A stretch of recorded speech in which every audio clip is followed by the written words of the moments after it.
അല്ല, തെരഞ്ഞെടുപ്പ് കമ്മീഷൻ വ്യക്തിപരമായി നൽകേണ്ട നീതിയല്ലത്. ഇവിടെ ഇരിക്കുന്ന തെരഞ്ഞെടുപ്പ് കമ്മീഷൻ രത്തൻ കേൽക്കർ എന്ന് പറയുന്ന ഉദ്യോഗസ്ഥനുമായിട്ട് ബന്ധപ്പെട്ട വിഷയമല്ലത്. അദ്ദേഹം എന്നോട് പറഞ്ഞത് ഞങ്ങളിത് പരിശോധിച്ചിട്ട് നിയമപരമായി ഞങ്ങൾക്ക് എന്ത് ചെയ്യാൻ പറ്റുമെന്ന കാര്യം ഞങ്ങൾ നോക്കട്ടെ എന്ന് മാത്രമാണ് അദ്ദേഹത്തിന് പറയാൻ പറ്റിയിട്ടുള്ളൂ. അല്ലാതെ മറ്റു ഉറപ്പുകളൊന്നും തന്നെ എനിക്ക് അദ്ദേഹം തന്നിട്ടില്ല. ഞാനും അതുപോലെ തന്നെ ഞങ്ങളുടെ പാർലമെൻ്ററി പാർട്ടി സെക്രട്ടറി, പിന്നെ നിയമസഭയിലെ പാർലമെൻ്ററി പാർട്ടി സെക്രട്ടറി സുബാൽ എം.എൽ.എയും തൃശ്ശൂർ പിന്നെ കൊടുങ്ങല്ലൂർ എം.എൽ.എ വി.ആർ. സുനിൽകുമാറും കൂടിയിട്ടാണ് ഞങ്ങൾ ഇന്ന് ഇലക്ഷൻ കമ്മീഷനെ പോയി കണ്ടത്. അപ്പോൾ അദ്ദേഹത്തിന് മുമ്പിൽ ഞങ്ങളിത് അദ്ദേഹം തന്ന നോട്ടീസിനെ അടിസ്ഥാനപ്പെടുത്തിക്കൊണ്ടുള്ള എല്ലാ കാര്യങ്ങളും ഞങ്ങൾ നൽകിയിട്ടുണ്ട്. ഞങ്ങളിതിൻ്റെ ഡീറ്റെയിൽസ് വേണമെങ്കിൽ നിങ്ങൾക്ക് തരാൻ ഞങ്ങൾ തയ്യാറാണ്. സ്പെസിഫിക്കായി നൽകാവുന്ന ഒരുപാട് തെളിവുകളുണ്ട്. ഇപ്പോൾ ഞങ്ങൾ തന്നെ കൊടുത്തിരിക്കുന്ന തെളിവുകളിൽ ഒരു വീട്ടിൽ തന്നെ 9 വോട്ടുകൾ ചേർക്കപ്പെട്ടിരിക്കുന്നു. BJPയുടെ രണ്ട് കാര്യങ്ങൾ ഞങ്ങളിപ്പോൾ അതിനകത്ത് കൊടുത്തിട്ടുണ്ട്. ഒന്ന്, BJPയുടെ ഒരു നേതാവിൻ്റെ പേരിൽ അദ്ദേഹത്തിൻ്റെ ഭാര്യയുടെയും പേരിൽ ചേലക്കര മണ്ഡലത്തിലെ വരവൂരിൽ അദ്ദേഹത്തിന് വോട്ടുണ്ട്.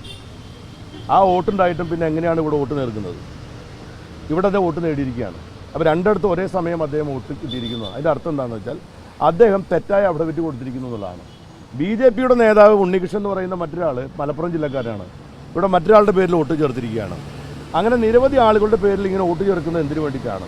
സുപ്രീം കോടതി പറഞ്ഞിരിക്കുന്ന ഒരു കാര്യം, ഒരാൾ എങ്ങനെയാണ് ഓർഡിനറി റെസിഡൻ്റ് ആവുന്നതെന്ന് ചോദിച്ചാൽ അയാൾ അവിടെ താമസക്കാരനായിരിക്കണം. താമസക്കാരനാവണമെങ്കിൽ അയാൾക്കൊരു വീടുണ്ടാവണം, അയാൾ വാടകയ്ക്കാണെങ്കിൽ അവിടെ താമസക്കാരനായിരിക്കണം. ചുരുങ്ങിയത് 6 മാസമെങ്കിലും താമസിക്കണം എന്നാണല്ലോ വെപ്പ്. 6 മാസം പോയിട്ട് ലോഡ്ജിൽ താമസിച്ചവർക്ക് പോലും വോട്ട് കൊടുക്കുക എന്ന് പറയുന്നത് എവിടുത്തെ ന്യായമാണ്?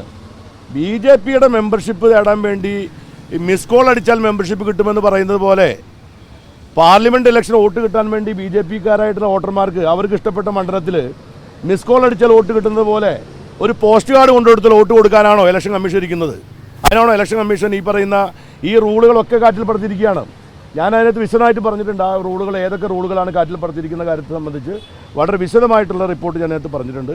നാളെ രാവിലെ വീണ്ടും ഞങ്ങൾ തൃശ്ശൂരിൽ പത്രസമ്മേളനം നടത്തി ഇതിനേക്കാൾ കൂടുതൽ വിവരങ്ങൾ, ഞങ്ങൾക്ക് ലഭ്യമായ വിവരങ്ങളെല്ലാം തന്നെ വീണ്ടും പുറത്തുവിടും. അതുമായി ബന്ധപ്പെട്ട കാര്യങ്ങൾ ഇനിയും ഞങ്ങൾക്ക് പുറത്തുവിടാനുണ്ട്. അപ്പോൾ ഈ കാര്യത്തിൽ BJP എന്ന് പറയുന്ന രാഷ്ട്രീയ പാർട്ടി മാത്രം മറുപടി പറയേണ്ട വിഷയമല്ല. BJP ഇപ്പോൾ പറയുന്ന പരിപാടി എന്നെ കണ്ടാൽ കിണ്ണം കട്ടമെന്ന് തോന്നുന്ന പോലെ BJP ഇതിനകത്ത് മറുപടി പറഞ്ഞുകൊണ്ട് നടക്കുകയാണ്. BJP അല്ല മറുപടി പറയേണ്ടത്. ഇവിടെ മറുപടി പറയേണ്ടത് പിന്നെ ഇലക്ഷൻ കമ്മീഷൻ ഓഫ് ഇന്ത്യ ആണ്. ഇലക്ഷൻ കമ്മീഷൻ ഓഫ് ഇന്ത്യയുടെ നിഷ്പക്ഷത ചോദ്യം ചെയ്യപ്പെട്ടിരിക്കുന്നു എന്നുള്ളതാണ്. അപ്പം അങ്ങനെ നിഷ്പക്ഷത ചോദ്യം ചെയ്യപ്പെട്ടിരിക്കുന്ന സാഹചര്യത്തിൽ ഞങ്ങളൊക്കെ തെറ്റായ വിവരം നൽകി ഒരു ഭരണഘടനാ സ്ഥാപനത്തെ കരിവാരി തേക്കാൻ വേണ്ടി ശ്രമിക്കുന്നുണ്ടെങ്കിൽ ഞങ്ങൾ അറസ്റ്റ് ചെയ്യുകയോ ജയിലിലടയ്ക്കുകയൊക്കെ ചെയ്യാം. ഞങ്ങൾ പറഞ്ഞിരിക്കുന്ന കാര്യങ്ങൾ തെറ്റാണെങ്കിൽ ഇലക്ഷൻ കമ്മീഷൻ ഞങ്ങൾക്കെതിരെ പെറ്റീഷൻ കൊടുത്ത് V.S. സുനിൽകുമാറിനെയോ അല്ലെങ്കിൽ മറ്റ് ആരൊക്കെയാണോ അതിനെപ്പറ്റി പിന്നെ അഭിപ്രായങ്ങൾ പറയുന്നതെങ്കിൽ ഞങ്ങളെയൊക്കെ പിന്നെ ഇലക്ഷൻ കമ്മീഷന് കേസെടുത്ത് ജയിലിലടയ്ക്കാനുള്ള എല്ലാ സ്വാതന്ത്ര്യം അവർക്കുണ്ട്. യാതൊരു പ്രശ്നം അതിനകത്തില്ല. ഞങ്ങൾ പറയുന്ന കാര്യങ്ങളെല്ലാം സത്യസന്ധമായ കാര്യം. അല്ലാതെ ജനങ്ങൾ പറയുന്നതാണല്ലോ ശരി, നമ്മളല്ലല്ലോ പറയേണ്ടത്. അതായത് നമ്മൾ സ്ഥാനാർത്ഥിയായിട്ട് വരുന്ന സ്ഥലത്ത് വരുമ്പോൾ നമുക്ക് പ്രവർത്തിക്കാൻ പ്രവർത്തകരെ കൊണ്ടുവരാം. പക്ഷേ സ്ഥാനാർത്ഥി അവിടേക്ക് വരുന്നതിന് മുമ്പ് മറ്റ് മണ്ഡലങ്ങളിലെ വോട്ടർമാരെയും കൂടി അവിടേക്ക് ഫ്രോഡായി കൊണ്ടുവരിക എന്ന് പറയുന്നത് അത് എന്ത് തരത്തിലുള്ള പരിപാടിയാണെന്നുള്ളത് ഇതുവരെ പിടികിട്ടിയിട്ടില്ല. ഇത് ഇതുവരെ പുതിയതായിട്ട് കൊണ്ടുവന്നുള്ളൊരു പരിപാടിയാണ്.